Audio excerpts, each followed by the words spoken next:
seeking to understand your partner, getting curious about your partner and their experience and what things mean to them is probably one of those bare minimums that you should have in a relationship, because when we start to fill in the gaps of the information and knowledge that we don't have, it tends to go negative.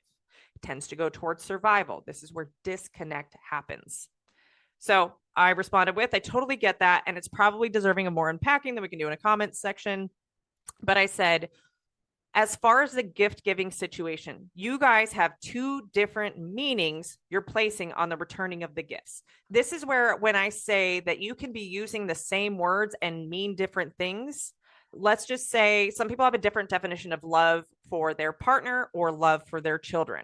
It's still the same four letters and the same sounds of love, but it has different meaning.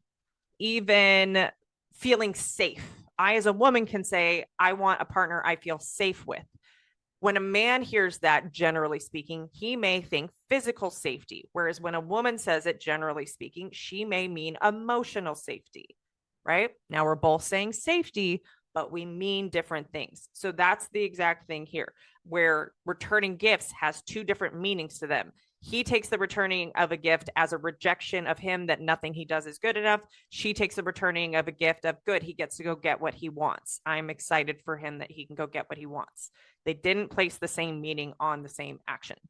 So both of you are placing your story meaning on your partner's actions without checking the story or meaning to understand the intention and solve for the root of the issue, which is why we keep cycling in the same cycles of hurt, unintentional hurts, and toxic shame cycles, and go round and round, right? And so really getting to the base of this is better communication, pausing before your brain starts dumping hormones into your body, create a feeling. So when we're talking about a trigger, quote unquote, I'm just going to label a trigger for this as you get into an elevated emotional state. Something happens in your outside world. Your senses pick up on something, whether it's sight, sound, touch, taste, smell, whatever.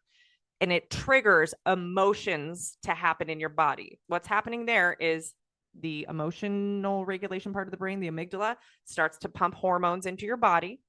Okay. And that creates sensations in our body, heart racing, muscles tightening, breathing increasing, all of that, right? The feelings. It also floods the brain to where the logic center, the prefrontal cortex, starts to shut off, right? We can't be super logical when we're in an emotional state. It is a skill to be developed, but more or less, we've got to address the emotion first.